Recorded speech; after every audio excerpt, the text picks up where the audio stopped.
Oh, we are live now. Cool. Okay. Hi, everyone. This is another Tech Talks.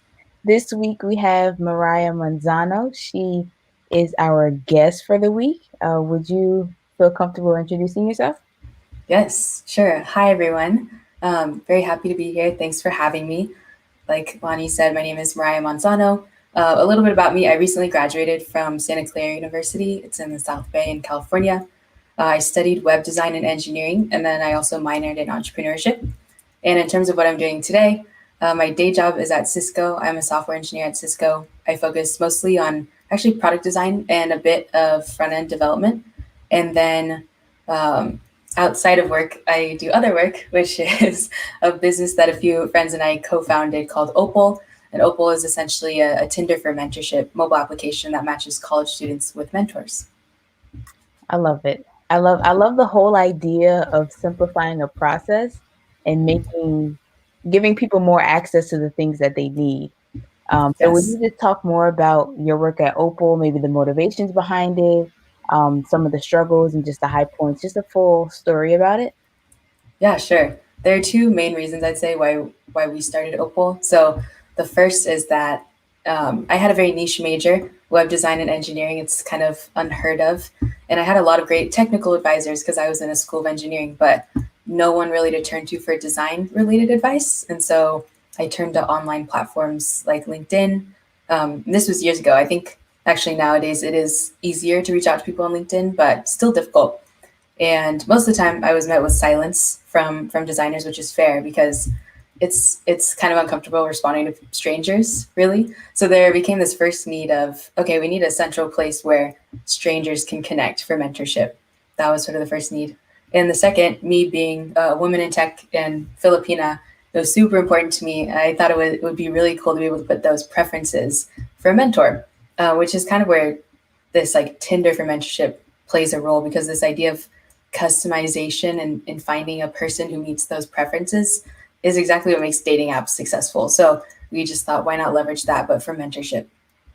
Nice, nice, nice, nice. I like that you mentioned the similarities and the differences between LinkedIn now and LinkedIn maybe 4 or 5 years ago, even last year. I feel like the platform has Mm-hmm. definitely changed. For Yes. me, cold messaging seems to be more welcome now than it was then.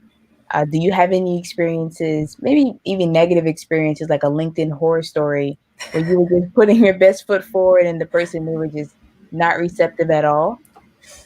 No horror stories. I definitely, unfortunately, I definitely agree with you that people seem more open now to reaching out to strangers or accepting those requests coming from people that they don't know.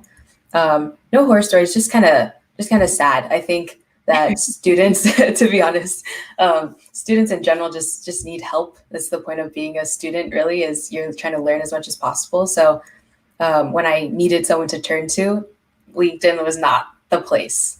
Um, and so, but I agree, it is getting a lot better. Okay.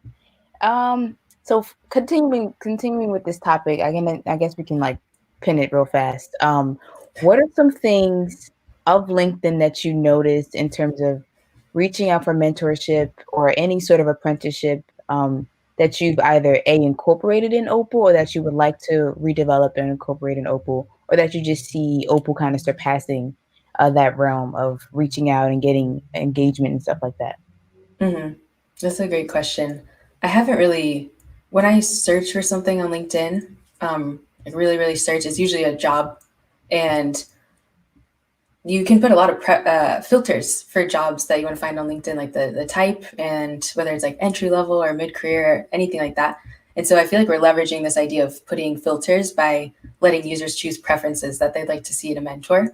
Okay. Um, and I know LinkedIn lets you like send a message, and again, you can send a message to a stranger, but it's not sort of like guaranteed that they respond back. I think Mhm. what a big thing that makes Opal different is that our filters and preferences are really based on a person and not necessarily like a job posting.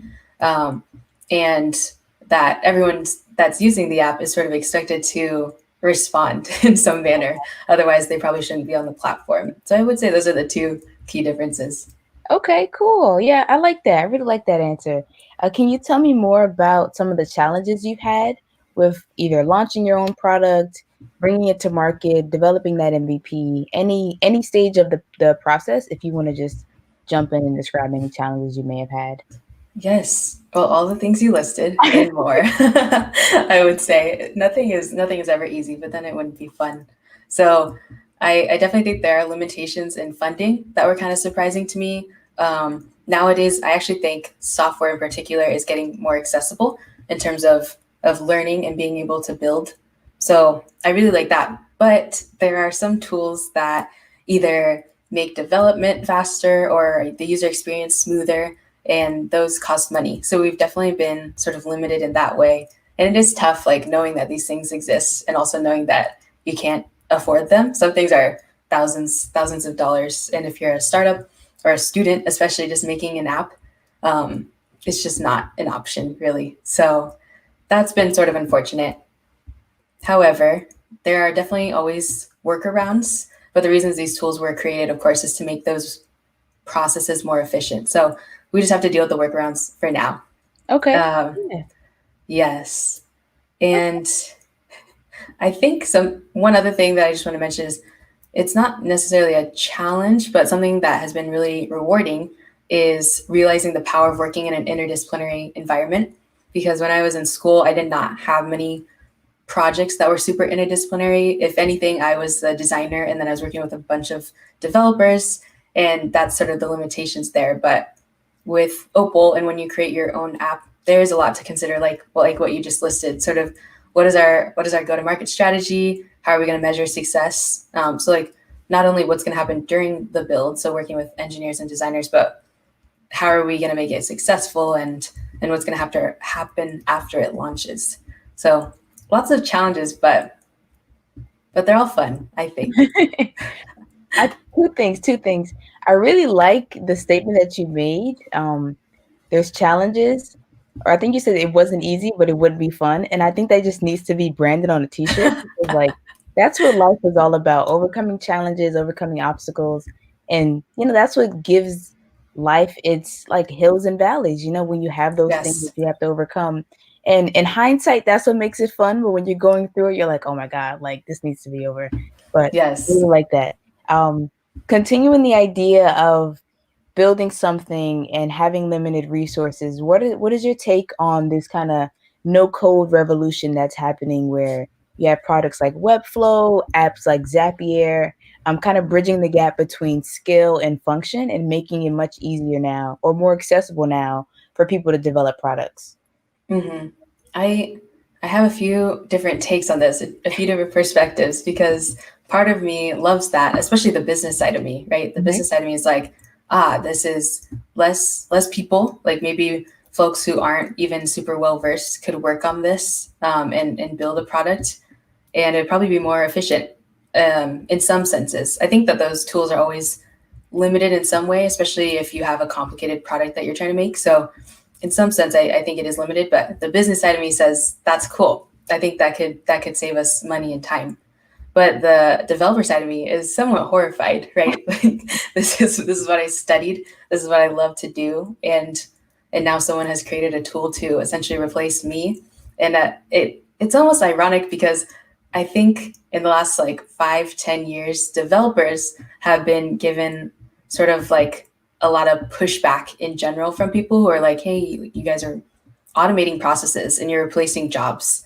And now we have these tools almost replacing developers. So I don't know how much more automation our world could afford, but I'm not surprised these tools are coming out. I appreciate them in some sense, but there are definitely still needs for developers though, which is good. Yeah, I agree. I think the no code movement, it helps those that need that help. It's hmm kind of like a bunch of like meta language, like it helps those that need that help, obviously. But I think for those that are just well versed in development and those that are well versed in design, they're kind of those just aren't the tools for them because they have already created opportunities for themselves to just execute in other different manners. So I think Yes. it just has its place, and for people who are, like, in that niche, that target audience, it makes sense, but for others, it's kinda like, "Yeah, that's what they're doing over there, but we're fine over here." So, Yes, yeah. exactly. And I don't think they're ever as customizable as someone would like, even like a business person. I think there are certain features and things that those tools are just limited by. So I think development is going to stick around for a long time. Yeah, most definitely, most definitely. And you actually brought up a great subtopic here. Your points are just great segues to Oh, the good. so this Perfect. is this is about the unsexy side of the technology industry, which is business. A lot of people, software development. I want to be a designer. Maybe I want to work in strategy. But you don't hear a lot of folks saying, "Yeah, I want to be on the business side of Yes. tech." So, why do you think that is, and what's your take on that type of commentary? Yes. I love this question. I have a few thoughts to this because it's super important to me actually entering college that I saw all sides. And I didn't know how or when that would help me later in life. But I don't think most technical people have that sort of mindset going into a boot camp or college and things like that, which is fine. But I'm just going to share my perspective. Yeah, And so I'd say most technical people I know in school have like a very technical related reason why they chose their major or whatever they're pursuing. I don't know if you've heard like this typical engineering story of, oh, I took apart clocks and put them back together as a kid, or watches, or, I like wrote my first line of code in middle school, elementary yeah, school nowadays, and then fell in love with it, that sort of thing. And I think that people really latch on to those stories and they're like, this is the story that defines this major life decision that I made to become a developer. And so I'm sticking to it, which is cool. I appreciate that. I appreciate people who sort of know what they want and what their passions are. But I think that that mindset, in addition to honestly an extreme competitiveness in being a technical person these days, in my opinion, it forces technical people to have an extreme focus on really knowing technical things well if they want to stand out. And because of that, like I almost feel like they're sort of like backed into a corner, like just focus on this thing if you want to stand out and be at those, company XYZ that everyone knows about. So I think it's actually hard to stomach for technically well versed people that knowing the business side is actually super important. And I have a few reasons why this is super important. The first is if you don't know the business side, I think that you could lose motivation. This has happened to me before. I didn't really understand the why when I was building and designing a product, and that just didn't even give me the opportunity to be passionate about the mission for that project. The second is that if you don't understand the business justifications for even an engineering requirement that you're being asked to do, you might mess up. You might misunderstand or misinterpret this requirement and build something that the business side was not looking for. And that costs time and money. So it doesn't look great. And the last thing I just want to say is I do think it stagnates your career growth as a technical person by not knowing the business side of things, because for me in my experiences so far, I ask a lot of clarifying questions related to business before I go into design or development of things. And usually nowadays, sadly, people are pleasantly surprised, like, oh, she is a software engineer or whatever she is, asking business related questions. But it just it looks good, and those people on the business side become advocates for you if you impress them in that way. And you don't have to know all, but at least be curious, I would say. um, yes, I feel passionately about this topic, but that's all I have to say. okay, okay. I agree with your perspective. For me, so just a bit of a background. In high school, I really wanted to go to this technology focused high school. My mom was so set on me being a lawyer. And she was like, no, Mm, we're going to shift you to a humanities based high school. And I still had that, that tech interest in me. And it wasn't really nurtured in the school. It was nurtured outside the school in extracurricular programs. And eventually when I got to undergrad. So in undergrad, my major of information systems, it was a great mix of business and IT, but I noticed yes. that a lot of my like computer science peers or just strictly engineering peers, they just lacked that.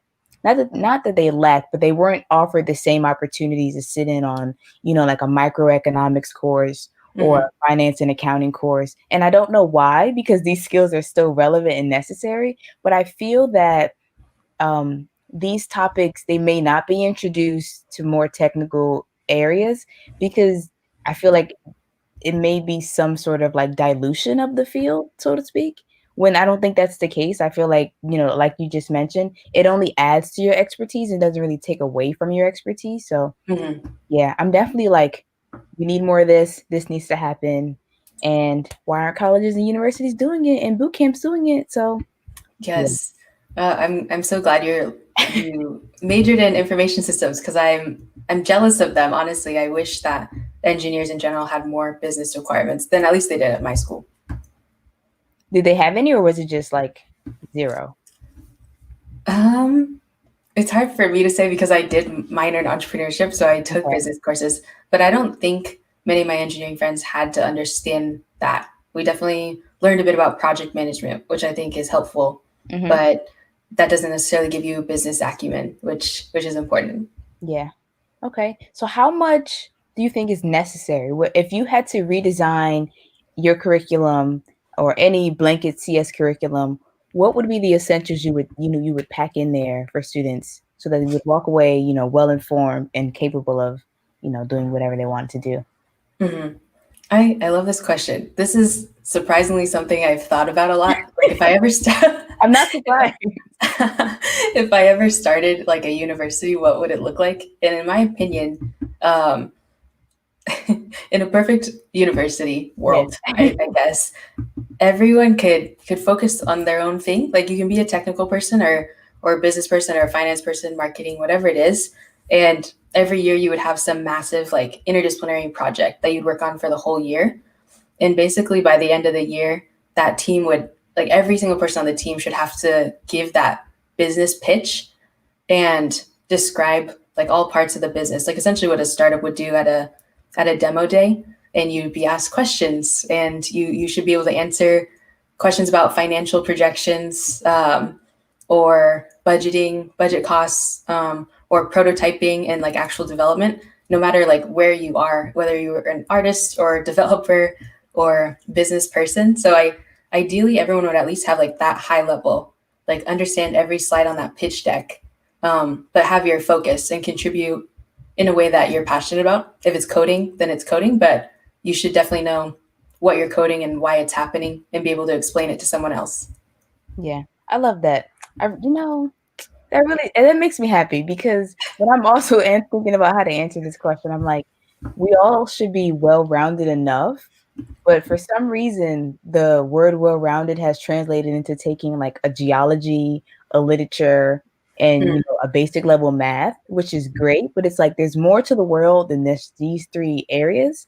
So yes. yeah, and I feel like, not that I feel like, but I've noticed even in interviewing for certain startups, when I, graduated undergrad, a lot of the startups were in that infancy stage and they themselves didn't know where they were going. So one, Mm, it was strange that they were interviewing for positions that they didn't even know like where the company was going.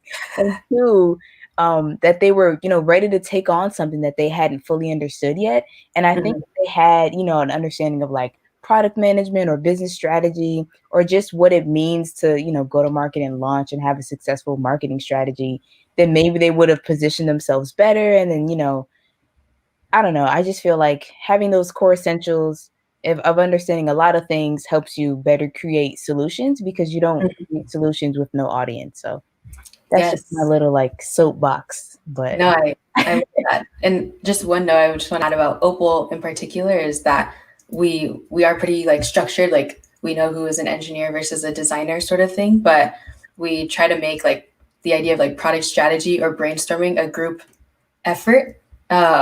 And I think that is important. And like, even if you're labeled in this way and you typically code, for instance, you should be invited to the table and kind of have an idea of what to say when it comes to like brainstorming and product strategy. So even if you're an engineer, you can be a designer by giving feedback, or you can be a product manager, too. It's just, yeah, I'm against labels. So I like this. yeah, I love it. I love that a lot because even in just other work environments, having that cross collaboration is really beneficial. Like even if Mhm. you work at like a large museum and you're the one who curates the material, you also need to be aware of like the janitorial schedules because you don't want your pieces to get damaged by whatever fumes are using to clean the floor. So yeah, Yes. collaboration is essential and it should be encouraged more. I'm totally against silos. Like I don't even know why they Me exist. too. They're Me too. necessary, Me like, too. sometimes, but most of the time, they're just, like, a huge pain. Yes. Also, Um, I love that analogy. The museums.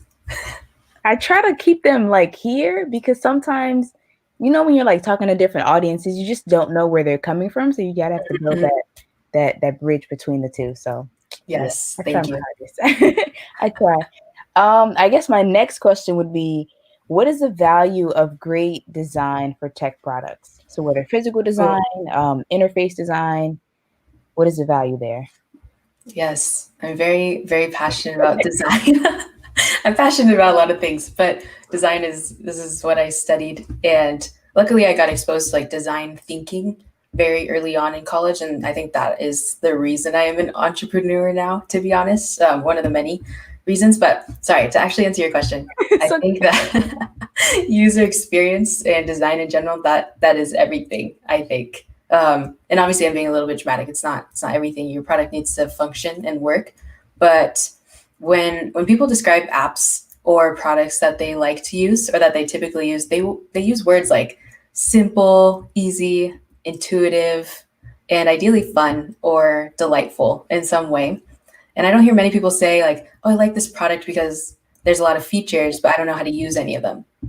I've never yeah, heard anyone say that. And so UX is everything, especially if you have a lot of features. If your users, which can be really cool, there are a lot of people making a lot of cool things.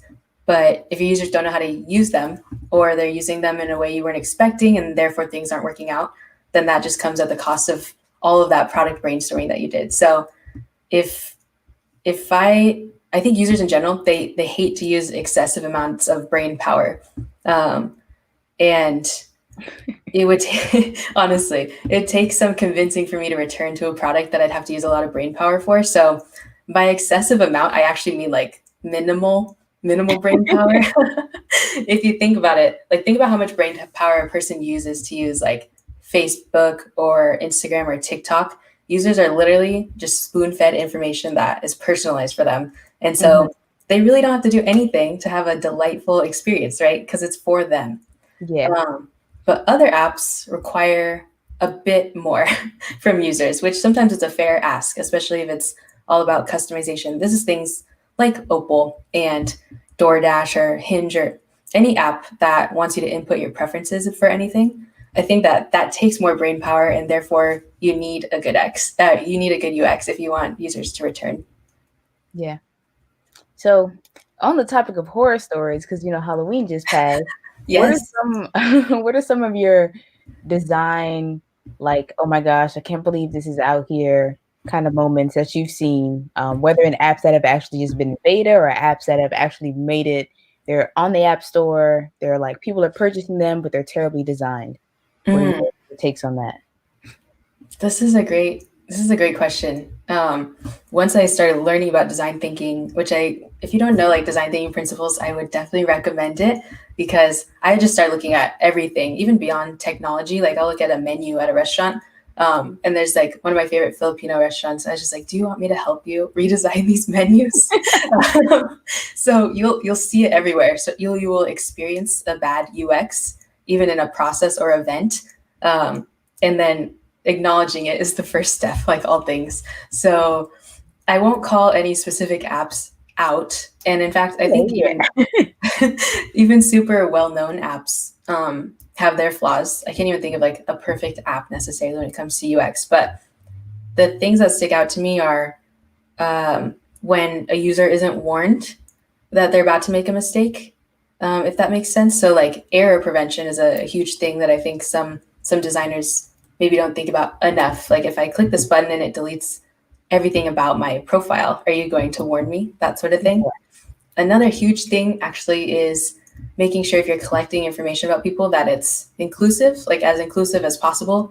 So this could mean if I'm asking for like race and ethnicity, put boxes that matter to people. So nothing like the U.S. Census, I would say, but some with some more options. And um, it's important to think of the psychology of that too, of the options that you let people choose and what they would prefer to see. So even putting the word like other for a fill-in option can offend some people. Like, I am not listed here and therefore I am other. So there are a lot of like small considerations, big considerations like that. And the last thing I want to mention that I just noticed right away is I try to look out for is anything that has to do with accessibility, whether it's like typography that's too small or colors that are too low of contrast next to each other. These things don't necessarily hinder my experience, but they're definitely hindering others. So yes, those are the main things that came to mind. Okay. Okay, yeah. I really like that. I really like that. For students, how is this something that would be learned with experience, just trial and error? Or is this something that can easily be picked up? Maybe there's a handbook online that folks can check out. Yeah. For design in general, I'm definitely a Figma advocate. Are you Okay. familiar with Figma? Yes. Yes. So they always put up, and not only Figma, a lot of other communities do this too. My friend Grace Ling, she started Design Buddies, which is this massive online community for aspiring and current product designers, and they're always pumping out workshops and resources and things like that. So especially in this time, take advantage of these online communities that are really sprouting up, because they provide probably like more than, I don't know, more than a single institution, I think, could, just because they're solely focused on that one thing.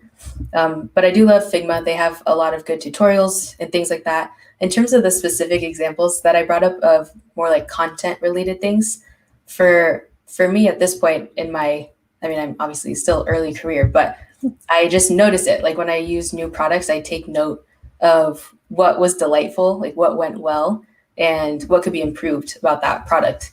And again, if you think about design thinking more, then you'll ask yourself these things anyway as you interact with all things in life. So yes, those are my top recommendations. Gotcha. Okay. I first learned about design thinking, I think a couple years ago, but it wasn't related to products. It was Mm, actually related to my life. So it was like taking the IDEO principles and applying them to career advancement. And I was like, this is the coolest thing I've ever learned in my that's so entire cool. days. So yeah, I definitely agree. Like when you get exposed to a different framework like that, and it shows you, the importance of things, the psychology of things, and you start to question like why these things exist and why they're even positioned on the left hand side instead of the right hand side. It starts to come natural. So yeah, I definitely agree. And I was feeling everything you were saying about like design thinking. I was like, yes, somebody knows, because it really is like monumental and definitely critical to creating things for other people and not just yourself. So Yes. Yes. And I think the two words that you just said were create and design. And I think those words in particular have scared my more technical friends in the past. But it is nothing to be feared. Design thinking is honestly life changing. It's good. And that's very interesting. That's very interesting that you first learned about it for like your own life instead of a product. yeah, I think yes, that's good. it was focused on, just using your life as a personal story, or your life is a personal story, but storytelling about your personal life and how to Mm, present yourself in interview settings and something like that. So, yeah, it okay. was That makes super sense. cool. Super cool for me. On the topic of students, if you could speak to your former student self, whether, at the end of your student career, maybe at the beginning of your student career, what would be the things you would say to yourself? Oh gosh, so many things. I wish I had told myself earlier in college that in those moments of fear, like I was really afraid to put myself out there, apply for something, present to a crowd or even a small group, really, like question who exactly is causing this fear of yours that you have in this moment, because I had nothing really but endless support from, the communities that I found or created around me, or family or friends, which was really nice to have. And so therefore, whenever I had anxiety about trying new things, if I had reflected earlier on, I would have realized that was all me.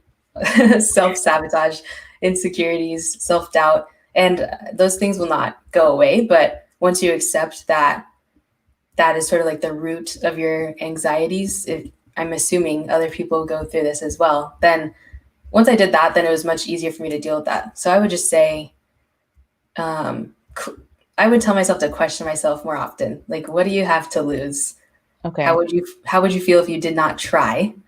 How would you feel if you gave it your best shot? What are the next steps if you succeed? What are the next steps if you fail? What's like plan B and C, essentially? And these are the things that I think about every day, all the time now, that I wish I had sort of like planted in my brain long ago. Okay. I really like that.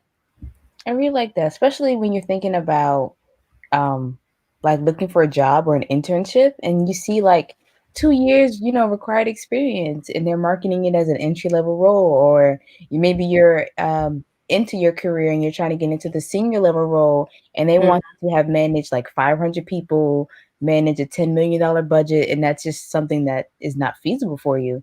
So yeah, I support that. This whole show, we're just gonna like brand it, put it on shirts, and distribute it to the community for the mental That's health perfect. benefits, because the gems, I'm getting it. I feel it, I Yes. really feel it. Yes.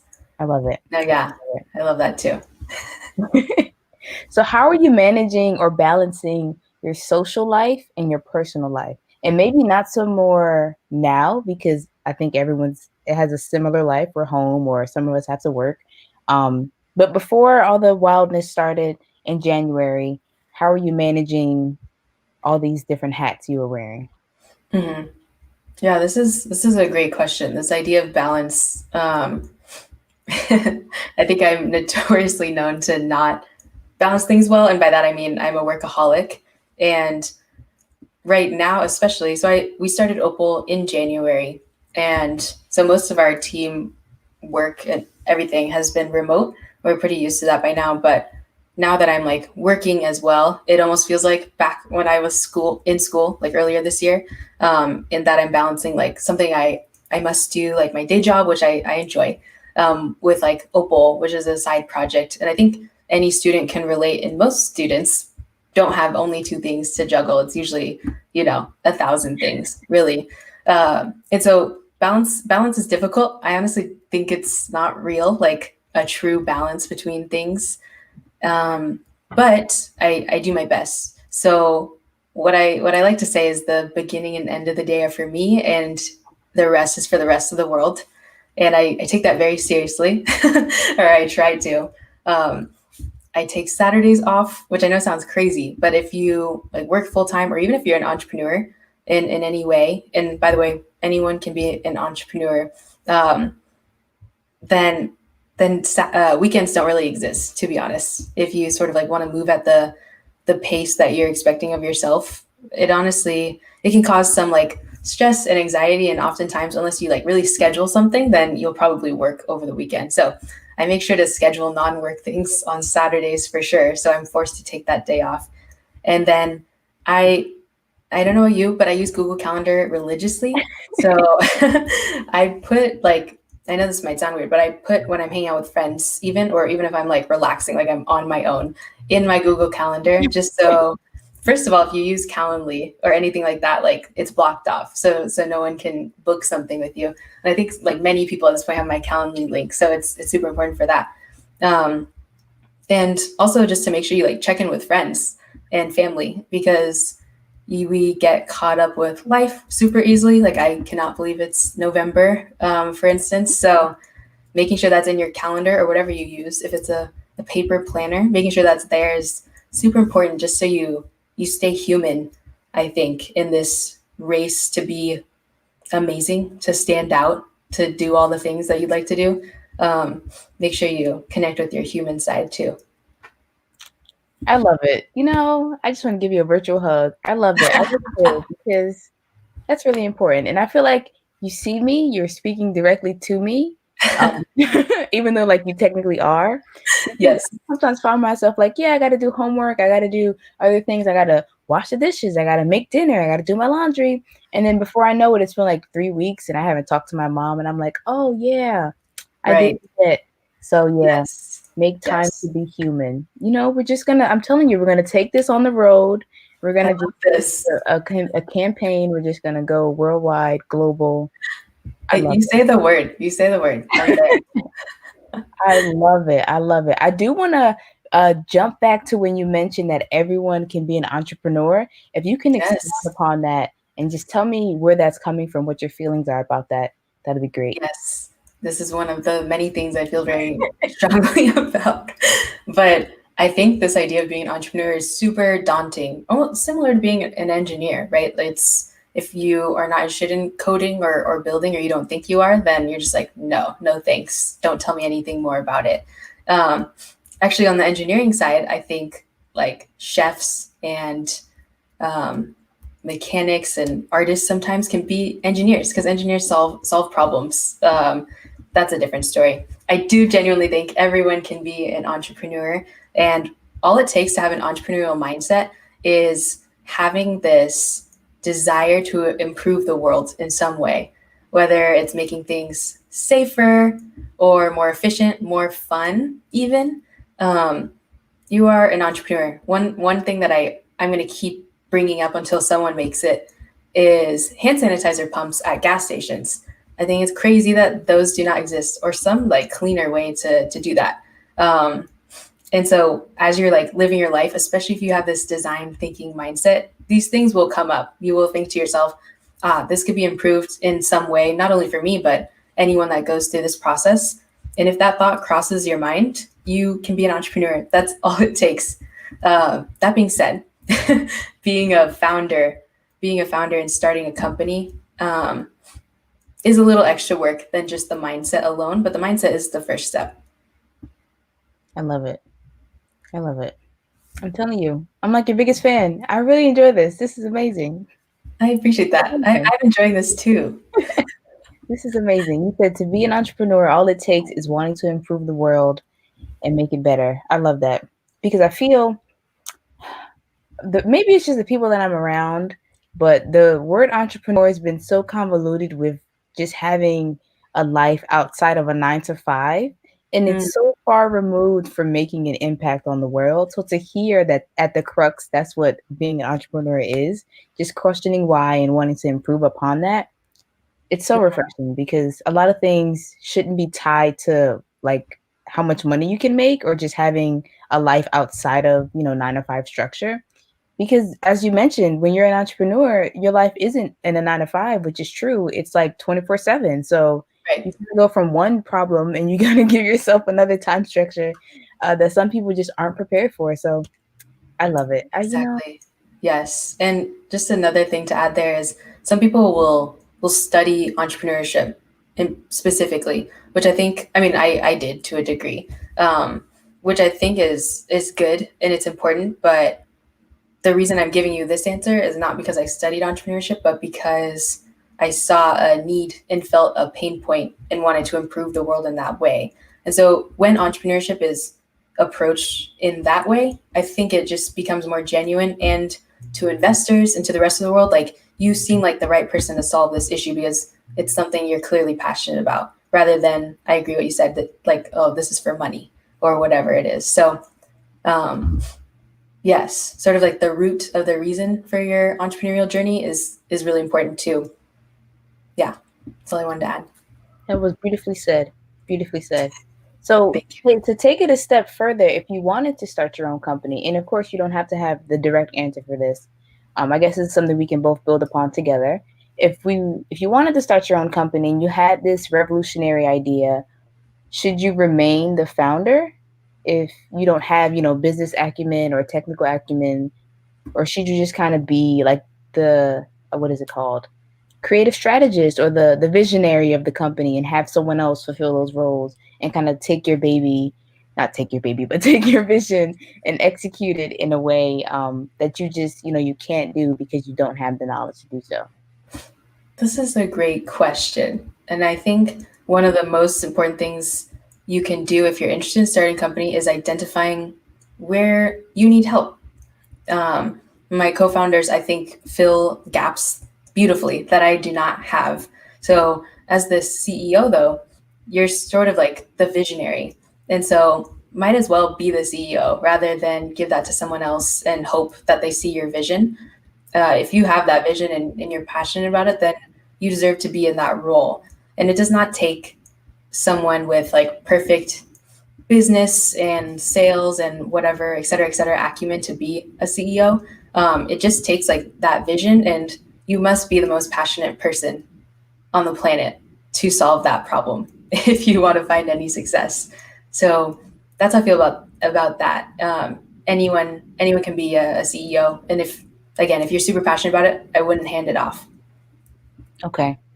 I'm writing this down in my mind. I got it. Okay. You watch Shark Tank? I did growing up. Yes, I Okay. did. So you may be familiar with them when they're saying, "Oh, what else do you do outside of, your product?" And some people may say, "Well, I work 9 to 5, or I have a Mm-hmm. part-time, or I'm also, the CEO and founder of other products." Do you Mm-hmm. think being the most passionate person, do you think that can only be applied to one product or one solution?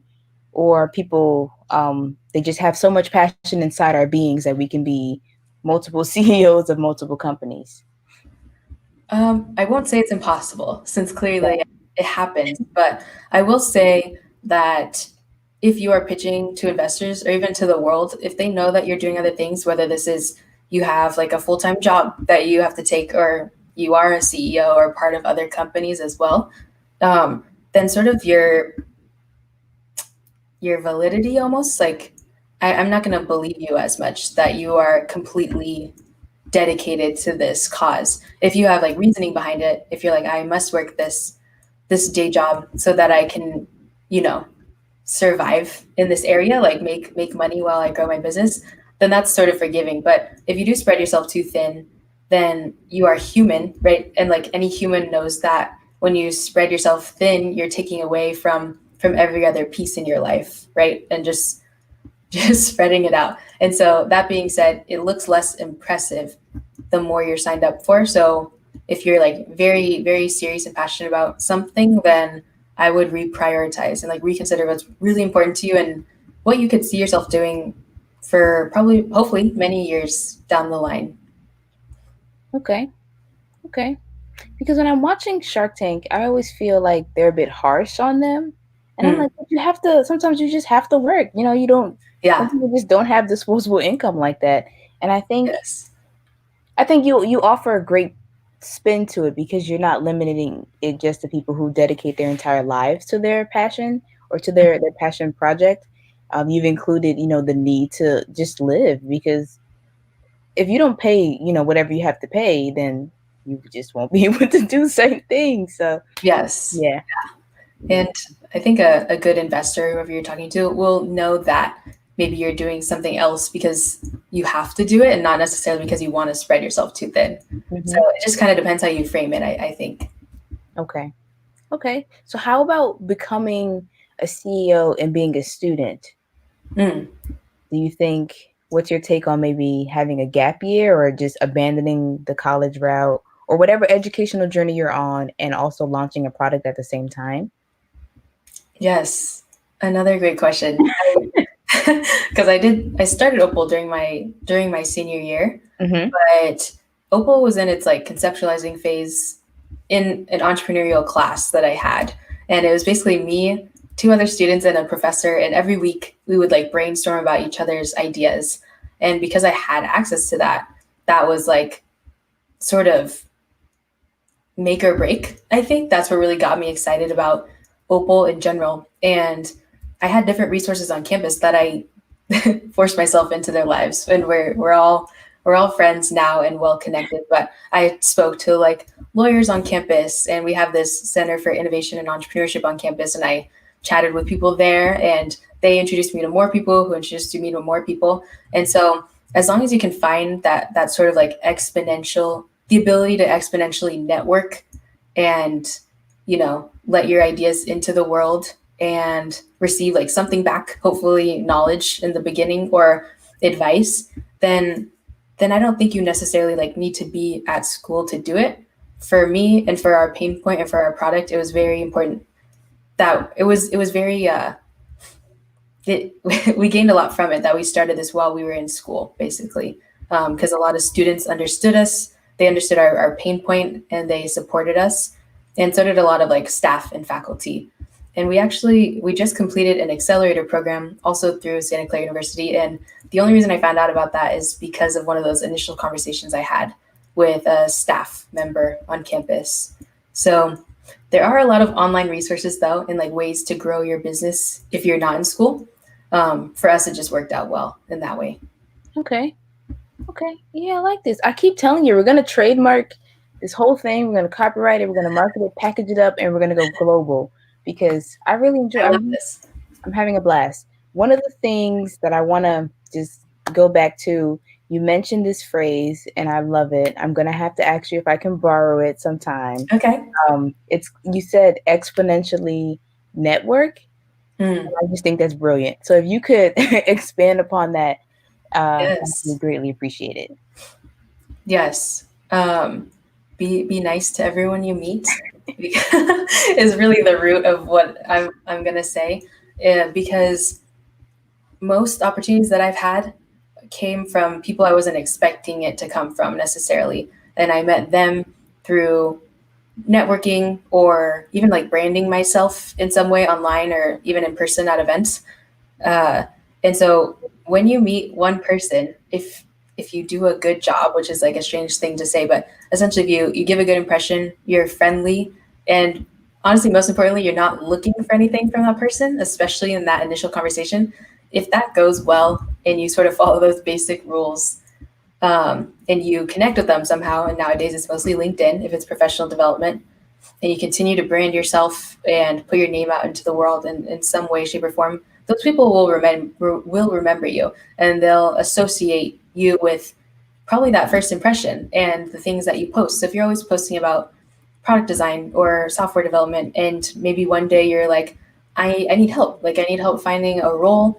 If any of my connections can like support me or anything like that, then they'll be there for you. And with each new person you meet, that's an opportunity for their network to see the same thing. I think that's literally how LinkedIn works, right? If you like react to someone's status, then your connections now see or have the ability to see that person's status. So it's literally exponential on LinkedIn. But I think even if it's one by one connections you're making, that just can mean a lot in the long run, and it has for me for sure. Okay. I love it. I'm just after everything you say, I feel like I have to tell you that I'm enjoying this because I would be remiss if you just left and you didn't know how much fun I'm having. I Um, appreciate the support. for we, I guess for different personality types, Mm, how would you kind of weave that networking in there?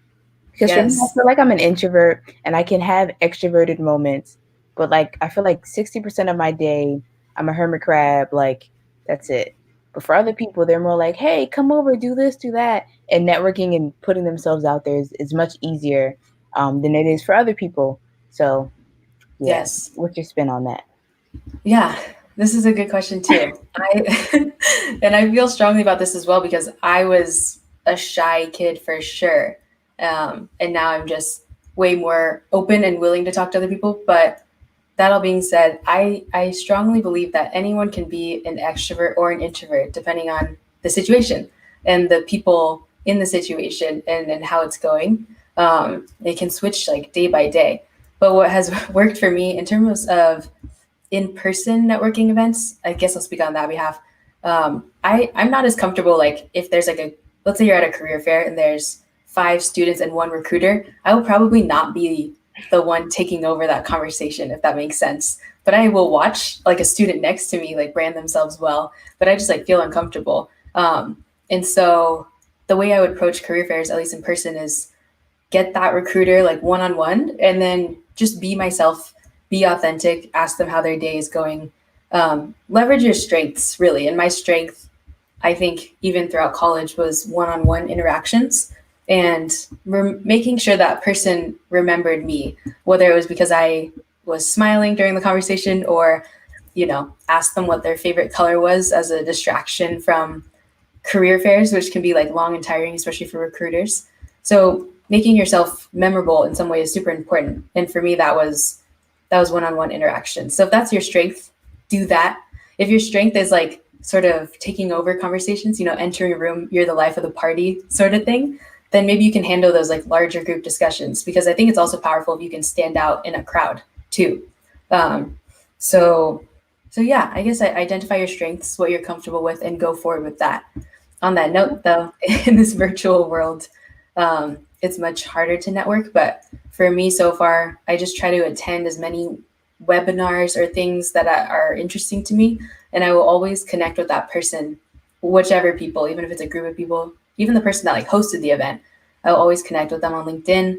Um, Ideally, like include an anecdote of like something they said or did that you liked or that resonated with you, and yeah, as long as you make it sort of like personable or yeah, personable and memorable, then that person will, I think, be more willing to accept you into their network and hopefully remember you beyond that. Okay, great advice. Why do you think it's harder to network in this digital time now where we're more online and everything is focused just on connecting virtually? Yes. The most obvious thing that comes to mind is that you have to plan interactions now. And for me, this version of that in person was like across the room, like thinking of my plan of action, like approaching a recruiter or like the speaker of an event, or even just like someone else that I really wanted to meet. But nowadays, I know I'm going to meet you at 3:30 p.m. So I need to be prepared and I need to have my first impression just like ready to go and almost seem as genuine as if we had just like run into each other or I just walked up to you to introduce myself.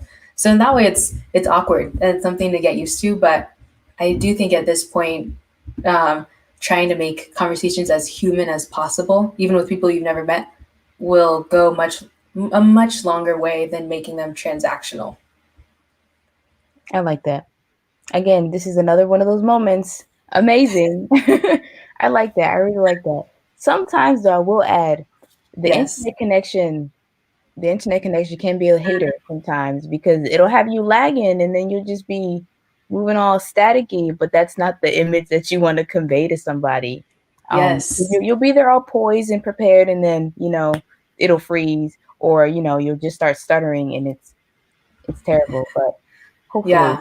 the And ISPs I will get together. Yes, and I hate that I can't advise this situation because it's just part of today's day and age.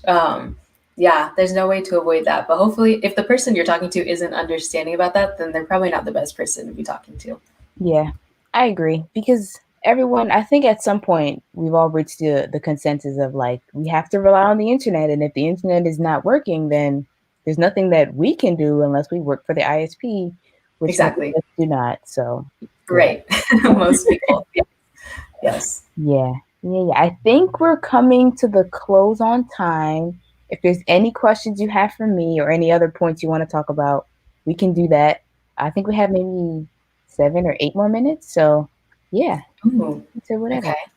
Well, I have a few questions for you. Sure. I'd love to know sort of, well, I have a lot of questions, but I'm curious, like what you're passionate about and why you wanted to start this. Cool. That's a great question. I'm passionate about I'm passionate about a few things, but I'm interested in a lot of things. So those few things include community building, providing resources, um,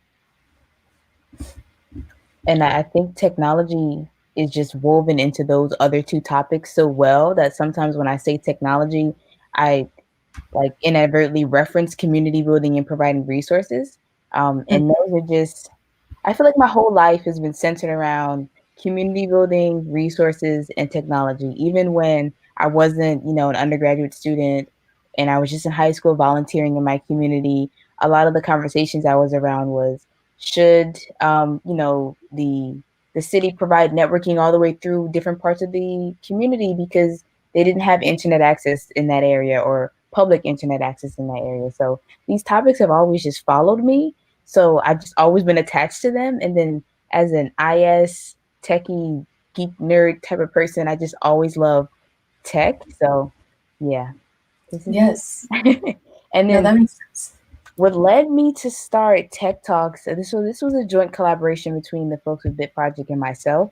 And they also have a passion for community building and providing access to resources. So it was just a match made in heaven. And just like my conversation with you, I've been having a blast working with them. Mhm. It's just been an amazing time. Like people doing what they love to do, and we're all doing it together. So you can only have fun. Yes. I Yeah. love that. I have one more question for you. Mhm. You mentioned earlier that you're sort of against this idea of being siloed, which I love, which I love. And so how will you avoid being siloed in your career development and in your like early career life, and what roles are you looking for to avoid that? Yeah. Okay. So for me, um, as an IS major, I was faced with two different pathways. So it was either or business analyst, which was the track that I was learning as my undergraduate degree, or being in the IT realm, which was something that I've been practicing since I was in high school. And with not being successful in the business analyst role, I just took the IT realm route. And now I'm assistant administrator in my full time, but I still yearn for that cross collaboration. So even, in my role, I'm like, okay, how can we provide solutions for people with this sort of lifestyle at the organization as compared to people with this sort of lifestyle? How do we make sure they're getting the support that's relevant to them? Because for other staff members, for example, it may make sense for them to have two devices, right? But for other staff members, it doesn't make sense for them to have any mobile devices because their primary work location is in the building outside of the coronavirus pandemic. Um, Mhm. so just having that mindset of like, we need to work together to come up with solutions, because I'm just so against creating solutions with no one in mind, because who's going to use them? It's just going to be a waste. No, And I don't no. like being wasteful. So in my role, I'm finding myself wanting to do more, wanting to build more solutions. So once I complete my program, I'm definitely becoming more involved in the product management discipline. And I feel a belonging there every time I read something about like this is a day in the life, or the workload or the task there. I just feel a calling there to be in product Mhm. management. And I one of the things that I really enjoy about product management is that we talked about it early in the conversation about having knowledge about several different fields, and you don't have to be. It's not that you have to be both a business expert, a design expert, and a technical expert. You can still hold and hone your main expertise, but having that knowledge of other segments, again, it just helps create products that are going to be efficient, more accessible, more effective. So that's just like my heart's language. And when I found out about the career role, I was like, is this a role that I've been missing out on? Like, why Yes. hasn't anyone told me about it? So now, yeah, I've sworn my life away to being a product manager in the coming years. And I those are love my that. career goals. Yeah. Good luck with that. Yeah, I thank I you, have thank full you. faith. I have full faith. Thank you. Do you have any other questions? Nothing is off limits. I'm all open book. We can just I don't know if I do have any other questions. okay. This has been very delightful though. A great UX. A great UX. I love it. I love it. Let Julia know. Oh, I think she's letting me know. You see, people working together to do the same thing. Yes. Cool. This is amazing. Yeah, I really enjoyed our conversation. It was very organic. Nothing felt like I was dragging your teeth, which I do appreciate. Um, yeah, because we've been talking for quite a long time, and sometimes it can get hard to continue the conversation when it's been a very Yeah. long time.